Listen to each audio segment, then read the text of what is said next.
តើបងប្អូនគិតថាពេលវេលាដែលគ្រោះថ្នាក់បំផុតក្នុងជីវិតគឺនៅពេលណាតើនៅពេលដែលបងប្អូនបរាជ័យក្នុងការរកការងារធ្វើឬនៅពេលដែលគម្រោងដែលបងប្អូនបានខំប្រឹងប្រែងត្រូវរលាយបាត់បង់មែនទេមិនមែនទេផ្ទុយទៅវិញវាគឺជាខណៈពេលដែលអ្វីគ្រប់យ៉ាងកំពុងដំណើរការទៅដោយរលូនហើយមានទំនុកចិត្តកើតឡើងក្នុងចិត្តថាខ្ញុំពិតជាអស្ចារ្យណាស់ប៉ុណ្ណឹងគឺគ្រប់គ្រាន់ហើយអ៊ីស្រាអែលក៏ធ្លាប់មានស្ថានភាពបែបនេះដែរពួកគេទើបតែបានកំទេចកំពែងក្រុងយេរីខូដែលគេថាគ្មានអ្នកណាអាចវាយបែកបានមុនពេលដែលការស្រវឹងនឹងជ័យជំនះរលាយបាត់ទៅបន្ទាយតូចមួយដែលមានឈ្មោះថាឯក៏លេចឡើងនៅចំពោះមុខពួកគេឈ្មោះរបស់វាមានន័យថាគំនោបាក់បែកដែលជាកន្លែងមិនសូវសំខាន់តតែសោះសាសអ៊ីស្រាអែលបានធ្វើប្រហែសពួកគេមិនបានស៊ូព្រះជាម្ចាស់ឡើយហើយបានអួតអាងថារឿងប៉ុណ្ណឹងយើងអាចធ្វើបានដោយកម្លាំងខ្លួនឯងប៉ុន្តែលទ្ធផលគឺការបរាជ័យយ៉ាងធ្ងន់ធ្ងរជំនឿដែលធ្លាប់តែរឹងមាំដូចដែកថែបបានរលាយបាត់ទៅក្នុងមួយប៉ព្រិចណែកយ៉ូស្វេ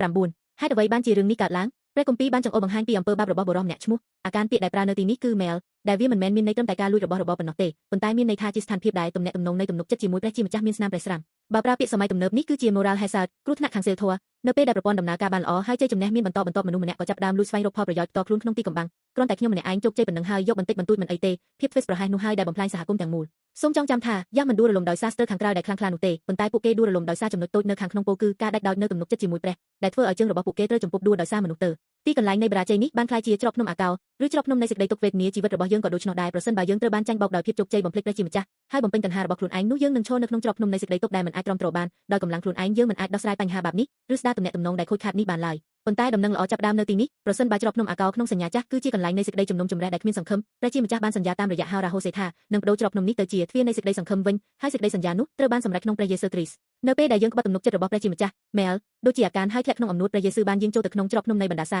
នោះជំនួសយើងទ្រង់បានទទួលយកលទ្ធផលនៃបរាជ័យដែលយើងគួរតែទទួលបានហើយបានសងថ្លៃសម្រាប់គ្រោះថ្នាក់ខាងសីលធម៌ទាំងអស់របស់យើងនៅលើឈើឆ្កាងបងប្អូនជាទីស្រឡាញ់តើលើនេះកិច្ចការងាររបស់បងប្អូនកំពុងដំណើរការទៅដោយរលូនពេកមែនទេប្រសិនបើមែនឥឡូវនេះហើយគឺជាពេលដែលត្រូវលុតជង្គង់ចុះកុំឲ្យភាពជោគជ័យបោកបញ្ឆោតបងប្អូនឡើយនៅខណៈពេលដែលបងប្អូនគិតថាបើគ្មានព្រះក៏ខ្ញុំអាចធ្វើបានប៉ុណ្ណឹងដែរនោះមានន័យថាយើងកំពុងឈរនៅចំពោះមុខបរាជ័យនៃក្រុងឯហើយបន្ទាប់ពីបរាជ័យប៉ុណ្ណោះទើបសាសអ៊ីស្រាអែលបានសាងសង់អាសនៈនៅលើភ្នំអេបាល់ហើយចារឹកព្រះបន្ទូលរបស់ព្រះជាម្ចាស់ម្ដងទៀតយើងក៏ត្រូវត្រឡប់ទៅរកចំណុចសំខាន់វិញដែរការសារភាពថាជោគជ័យរបស់ខ្ញុំមិនមែនមកពីសមត្ថភាពខ្ញុំទេប៉ុន្តែមកពីមហាករុណាธิគុណរបស់ព្រះនិងការស្ដារឡើងវិញនៅការសួរនាំព្រះជាម្ចាស់សូម្បីតែក្នុងរឿងតូចតាចក៏ដោយនៅថ្ងៃនេះសូមដើរអំណួតរបស់បងប្អូនទៅនឹងឈើឆ្កាងហើយស្ដារទំនាក់ទំនងនៃទំនុកចិត្តដ៏ស្មោះត្រង់ជាមួយព្រះជាម្ចាស់ឡើងវិញខ្ញុំសូមប្រទានពរដល់បងប្អូនក្នុងព្រះនាមព្រះយេស៊ូវដើម្បីកាត់ផ្តាច់បណ្ដាសានៃភាពជោគជ័យហើយរីករាយនឹងជ័យជំនះពិតប្រាកដដែលមានតែព្រះជាម្ចាស់ប៉ុណ្ណោះដែលអាចប្រទានឲ្យបាន